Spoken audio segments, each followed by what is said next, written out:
هديناه السبيل إما شاكرا وإما كفورا.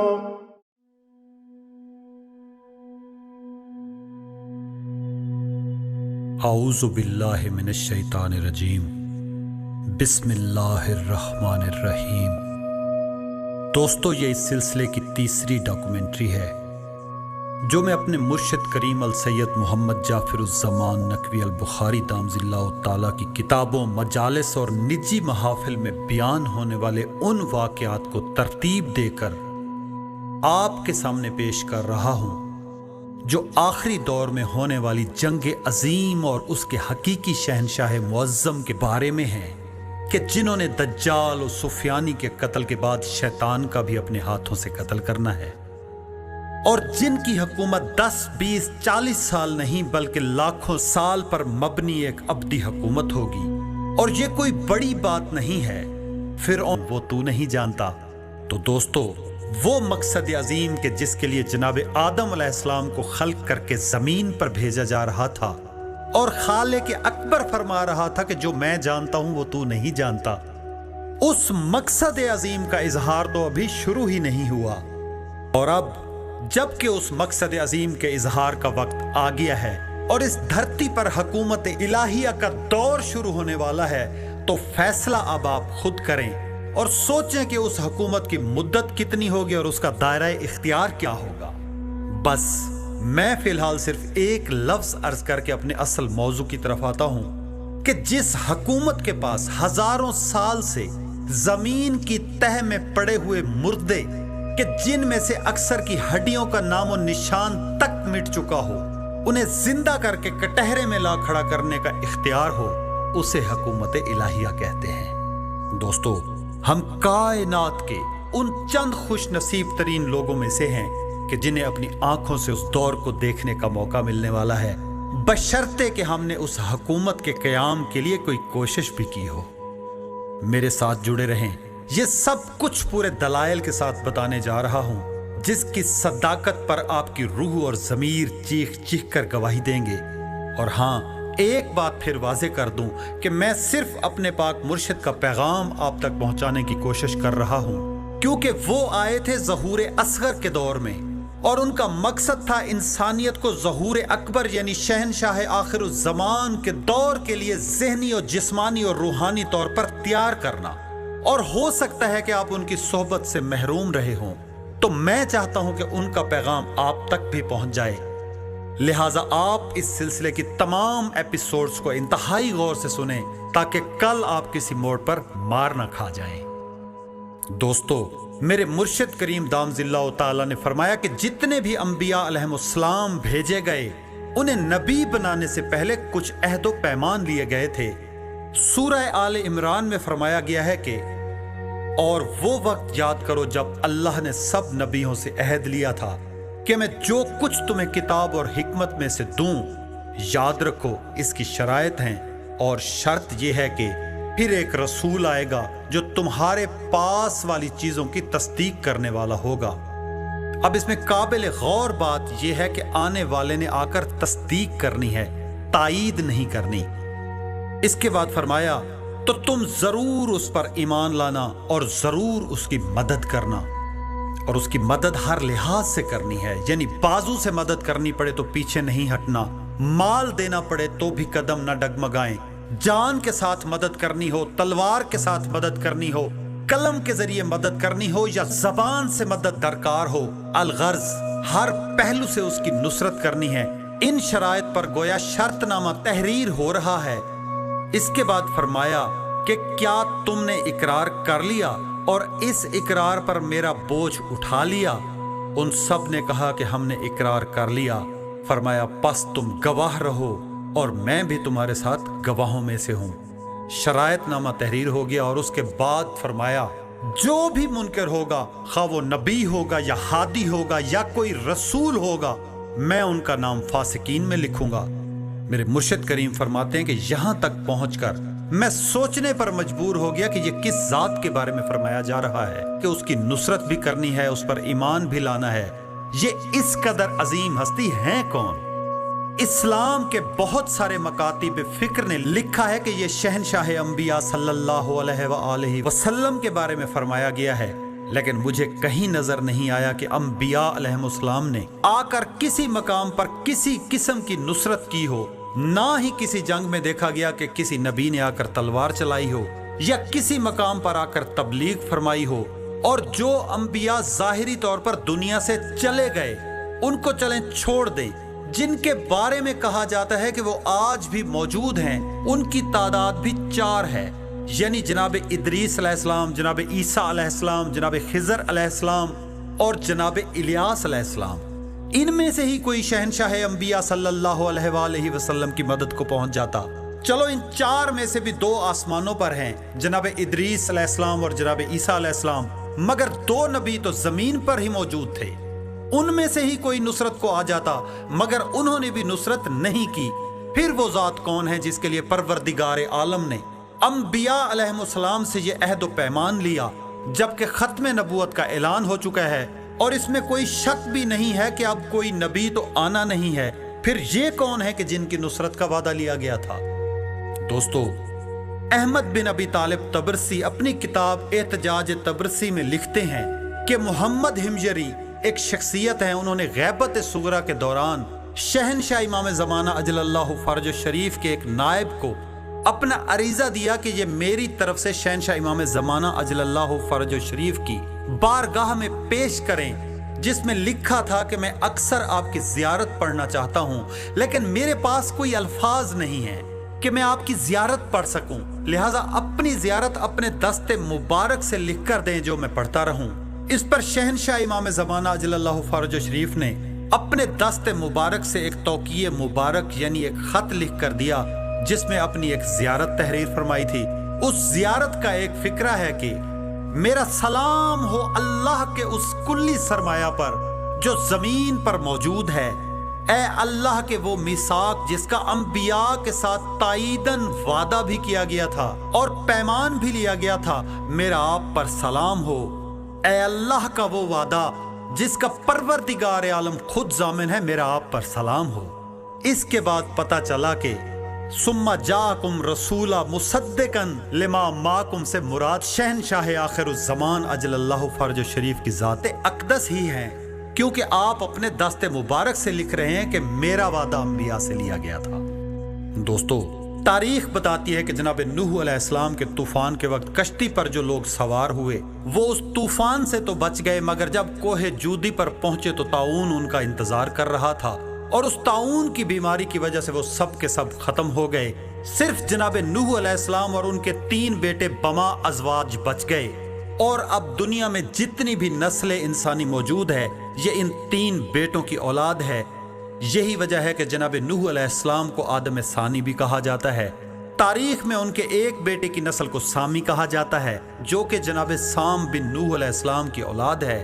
اس نسل میں قریش، یورپین، ترکی یعنی عرب سے پیچھے جتنا بھی علاقہ ہے اس میں تقریباً 90% لوگ سامی نسل کے ہیں۔ اور اس کے بعد دوسرے بیٹے کی نسل جو کہ آریہ نسل کے نام سے جانی جاتی ہے، جن کو تاریخ میں آرینز بھی کہا جاتا ہے۔ ہندوستان میں جتنی قومیں موجود ہیں وہ اور ان کے علاوہ بلوچ، پٹھان اور ایران کے تمام لوگ اس نسل میں شامل ہیں۔ اس کے بعد جناب نوح کے تیسرے بیٹے کی اولاد مغلی، منگول یا زرد رنگ کی نسل کہلاتی ہے، جس میں چینی، نیپالی، جاپانی اور زرد رنگ والے جن کے چھوٹے اور چپٹے ناک ہوتے ہیں، یہ سب تیسرے بیٹے کی نسل میں شمار ہوتے ہیں۔ دوستو، جب ہم مذاہب عالم میں موجود بڑے بڑے مذاہب کا جائزہ لیتے ہیں تو وہ ہمیں 3 حصوں میں منقسم نظر آتے ہیں۔ مثلا سامی نسل کے مذاہب میں دین ابراہیم، یہودیت، عیسائیت اور اسلام شمار ہوتے ہیں۔ اسی طرح آریہ نسل کے مذاہب میں ہندو مذہب، جین مذہب، زرتشت مذہب اور اس کے بعد بننے والے مذاہب جیسے سکھ وغیرہ شامل ہیں۔ ایسے ہی منگول نسل میں بدھ مت، تاؤ مت، شنٹو مت، کنفیوشس وغیرہ ہیں۔